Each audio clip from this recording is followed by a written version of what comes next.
So hello guys. देखो, मैं basically यहाँ पे बात करने के लिए क्यों मैंने ये वीडियो बनाई, मैं आपको रीज़न बता देता हूँ। एग्जैक्टली क्या है कि अभी नीट का रिज़ल्ट आया कल, ठीक है। अब नीट का रिज़ल्ट आया कल, तो उसमें जो भी हमारे पास एस्पिरेंट थे उसमें से बहुत सारों ने अच्छा स्कोर किया। हमारे इंस्टीट्यूट पे हाईएस्ट गया 676, ठीक है। देखिए, और भी 650s के अबव है।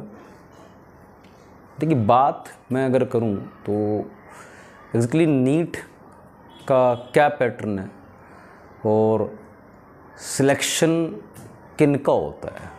देखिए, तैयारी तो अब बहुत सारे लोग करते हैं। इस बार भी शायद 26 लाख लोगों ने भरा था, ठीक है। 26 लाख लोगों ने भरा और आई थिंक मुझे लगता है टोटल गवर्नमेंट की अगर मैं बात करूं तो गवर्नमेंट प्राइवेट मिला के भी 1 लाख सीटें नहीं हैं MBBS की। बाकी BAMS वगैरह होंगी, लेकिन MBBS की जो मेन डिमांड होती है नीट एस्पिरेंट की, वो सीट नहीं है 1 लाख के ऊपर। और गवर्नमेंट सीट्स टॉप की अगर मैं बात करूं, गवर्नमेंट में टॉप तक में तो 20,000 तक में, 22,000 तक में रैंक में बढ़िया मिलता है।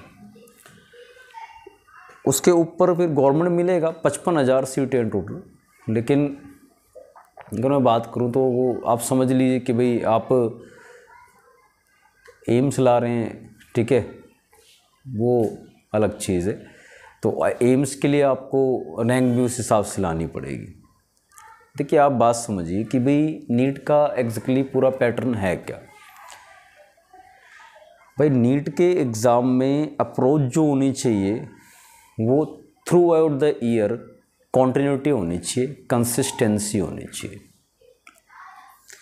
थ्रू आउट द ईयर आपका स्टडी प्लान जो है वो फॉलो होना चाहिए।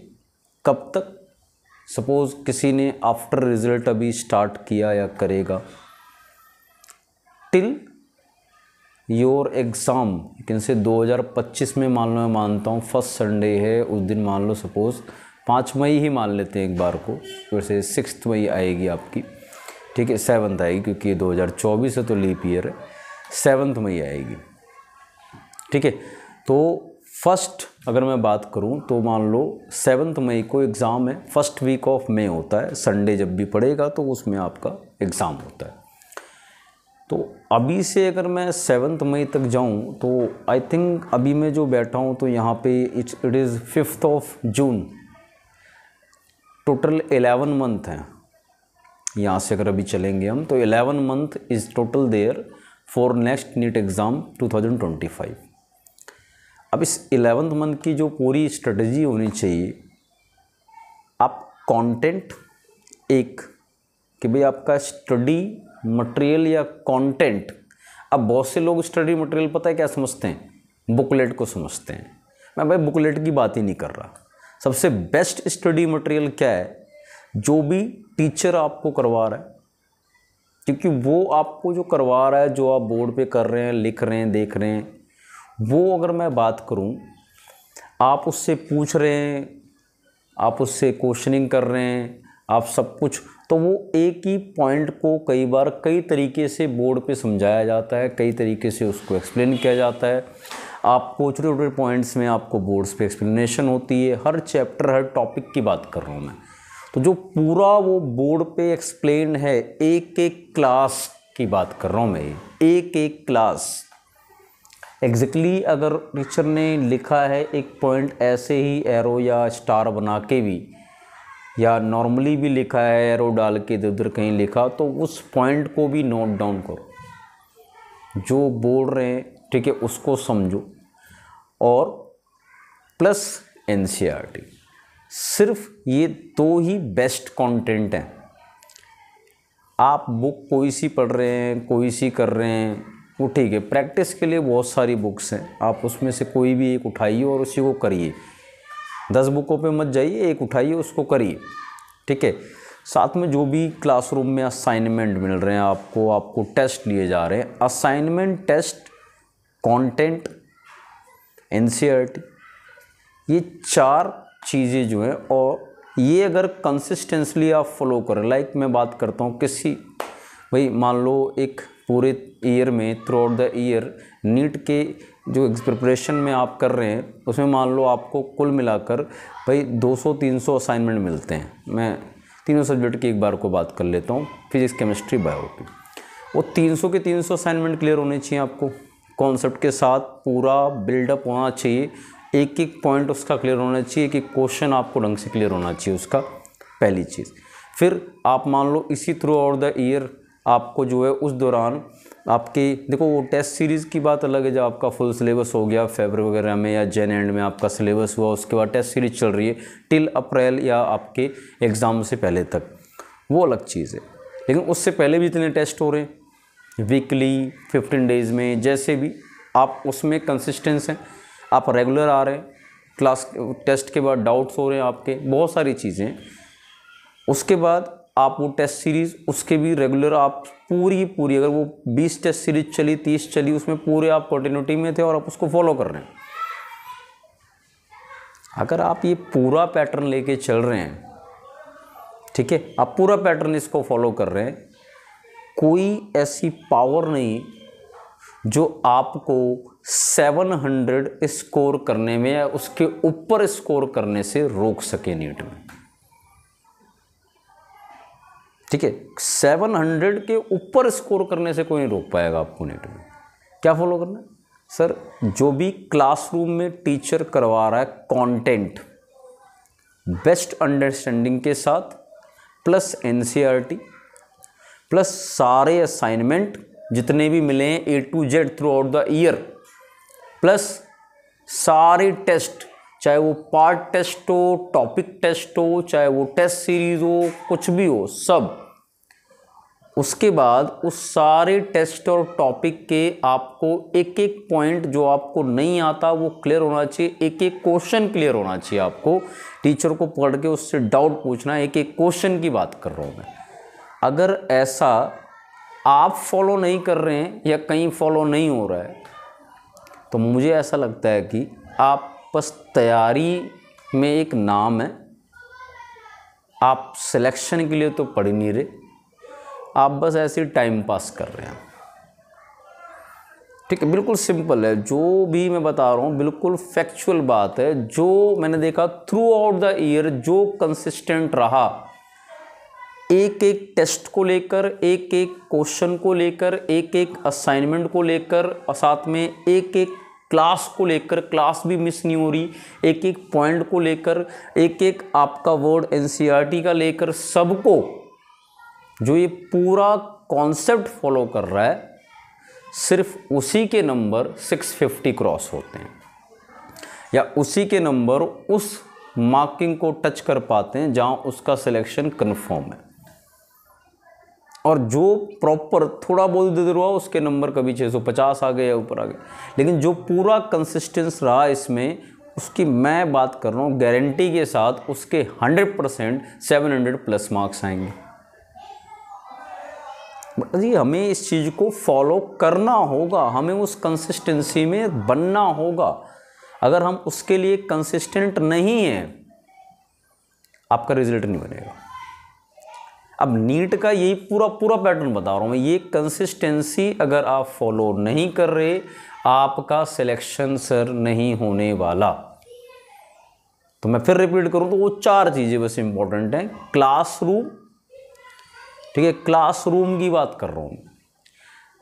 क्लासरूम में क्या हो रहा है, क्लासरूम के पहले, क्लासरूम के बाद में, आपका पहले कोई डाउट था पिछली क्लास का वो आप पूछ रहे हैं, क्लासरूम के बाद आपका कोई डाउट है वो आप पूछ रहे हैं, उसके बाद कोई टेस्ट हुआ तो उसका डाउट आपने पूछा, उसके बाद आप जो है फिर उसके बाद कुछ रिवाइज करके आए, फिर उसका डाउट पूछ रहे हैं आप, उसके बाद आपको कोई असाइनमेंट मिला उसका डाउट पूछ रहे हैं आप, फिर आपने कोई कंटेंट पढ़ा फिर उसका डाउट पूछ रहे हैं आप, फिर आपके टेस्ट, मतलब रेगुलरली क्लासरूम से पहले, क्लासरूम के बाद आप डाउट पूछ रहे हैं, डिस्कस कर रहे हैं, क्लासरूम में डिस्कस कर रहे हैं, क्लास को पूरा सीरियसली ले रहे हैं, पढ़ रहे हैं, उसको घर जाके भी पढ़ रहे हैं, उस पर क्वेश्चंस कर रहे हैं, उसके डाउट बन रहे हैं, डाउट लेके आ रहे हैं। जब तक ये चीज़ फॉलो नहीं रहेगी, आपके ब्लड में ये चीज़ उतरेगी नहीं, आपका सिलेक्शन मान के चलिए बहुत मुश्किल है।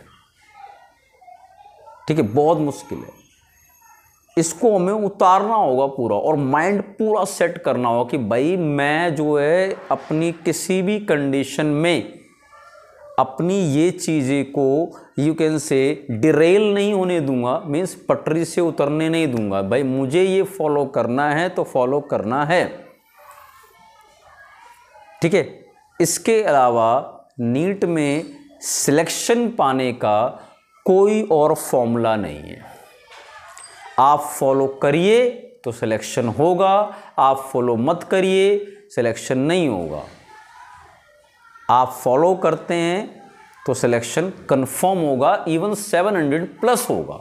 और बताइए, ज़्यादा उसमें मत रहिए। आपको कंफर्मली मैं बता दूं, नीट का एग्ज़ाम इतना टफ लेवल का कर दिया गया है अब कि भाई आप का सिलेक्शन तभी होगा अगर आपके डेली एक भी पॉइंट का डाउट आ रहा है तो उसको डेली क्लियर हो रहा है, और आप उसको डेली पूछ रहे हैं, चाहे असाइनमेंट में आ रहा हो, चाहे टेस्ट में आ रहा हो, चाहे कंटेंट पढ़ते वक्त आ रहा हो, चाहे क्लासरूम के दौरान आ रहा हो।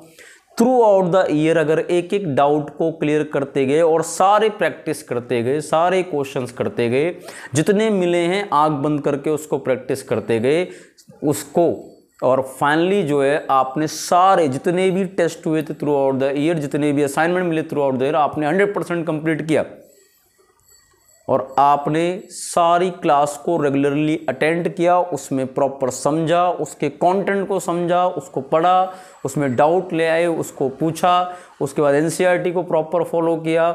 ये सारी चीज़ें अगर फॉलो की तो सिलेक्शन है, अदरवाइज नहीं है। जो पूरा नीट का अब जो क्लियर अगर मैं आप लोगों को करूं, जो भी इस हवा में रह रहा है ना, जो भी हवा में रहने वाले हैं, वो इस रिज़ल्ट में मुझे जहाँ तक पता है, वो इस रिज़ल्ट में जो हैं वो उन 25 लाख लोगों में से हैं जिनका सिलेक्शन किसी भी गवर्नमेंट या प्राइवेट किसी भी एमबीबीएस में नहीं हुआ है। मैं सिंपली अगर बात कहूँ तो किसी का मन होता है बीएमएस वगैरह कुछ और भी ले रहा है, वो अलग चीज़ है, पर उसमें भी मैक्स टू मैक्स 2 लाख हो जाएंगे। मतलब 26 लाख लोगों में से 24 लाख लोग तो टाइम वेस्ट कर रहे हैं, कोई सिलेक्शन ही नहीं है।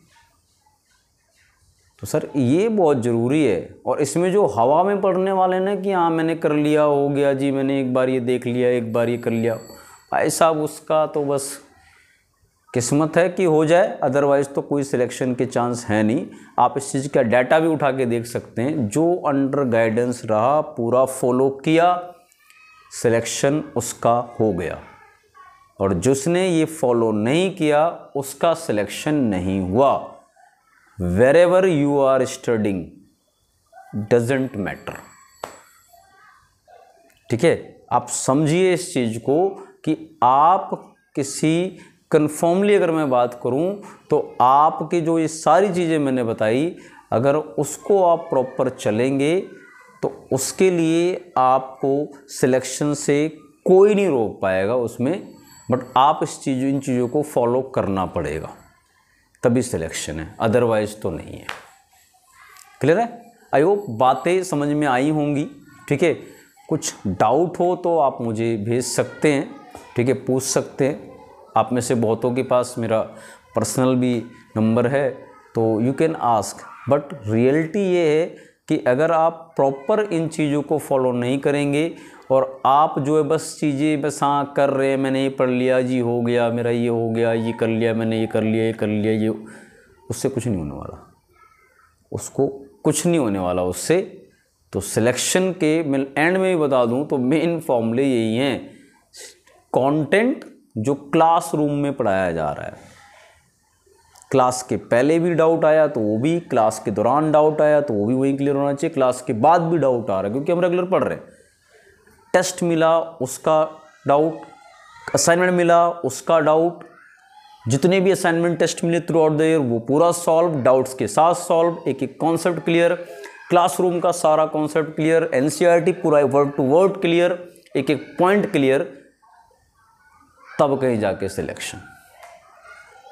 Okay, thank you all of you.